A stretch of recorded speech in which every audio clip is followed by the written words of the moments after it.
The area known as the Great Glen is a giant fault line that runs the breadth of the Scottish Highlands, from Inverness in the east to Fort William in the west.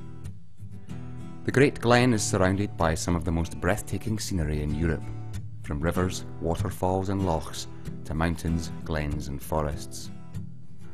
The area is rich in history, from ancient standing stones and battlefields to the turbulent times of the Jacobite rebellions and Bonnie Prince Charlie.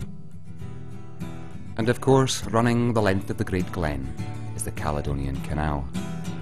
The canal was opened in 1822 and was designed by Thomas Telford. Originally constructed as a shortcut between the North Sea and the Atlantic Ocean, the canal is an incredible feat of engineering.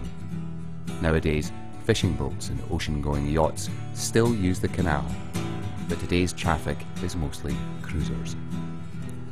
The canal is 60 miles long, 38 of which are within Loch Ness, Loch Oich and Loch Lochy. Along the rest of the way, you will pass bridges and go through locks, both of which are operated by friendly keepers, making them easy to navigate. There are some excellent moorings, berths and jetties along the way for you to stop at, go ashore and explore the local area. There are picturesque highland villages, visitor centres and attractions, activity providers, historic monuments, wonderful walks and a fine selection of quality restaurants, making the Great Glen and the Caledonian Canal an ideal location for a family holiday. At the north end of the Great Glen, the canal begins at Muirton Locks at Inverness. Inverness is the capital of the Highlands. The origins of the city date back to Pictish times. The city is situated at the mouth of the River Ness, which flows out into the Murray Firth. Inverness Castle, which is now a courthouse, sits proudly atop the crag in the centre of the city that boasts some fine shopping and a wide selection of pubs and restaurants. Just outside Inverness is located Culloden Battlefield, the site of the last battle fought on British soil, where the Jacobite army under the command of Bonnie Prince Charlie lost to the Hanoverian army led by the Duke of Cumberland, ending the hopes of the young prince who wished to restore his father, the exiled James, to the throne of Great Britain. Travelling along the canal, the first loch you encounter is the world-famous Loch Ness. Loch Ness is 23 miles long and over 700 feet deep. It contains more water than all the rivers and lakes in England and Wales combined. The legend of the monster, or Nessie as the locals affectionately know her, began when St. Columba witnessed a serpent-like creature attacking one of his monks back in the 6th century. The legend is incredible, but so are the amounts of sightings, so make sure to keep your eyes peeled.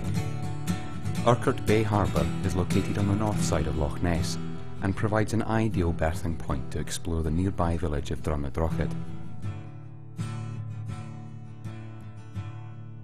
The village boasts some excellent visitor attractions dedicated to Nessie, and of course the loch,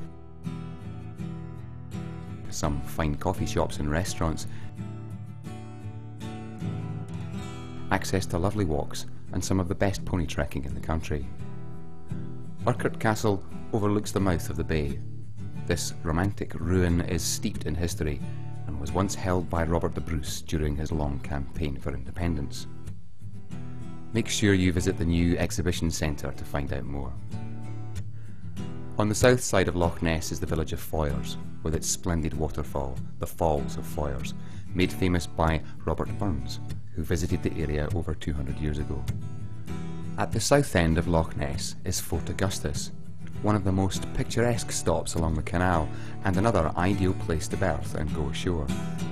As its name suggests, Fort Augustus is associated with Scotland's martial past, but a Benedictine abbey now sits on the location of the old fort that was blown up by Bonnie Prince Charlie's Jacobites. Fort Augustus has some great museums, attractions and eateries.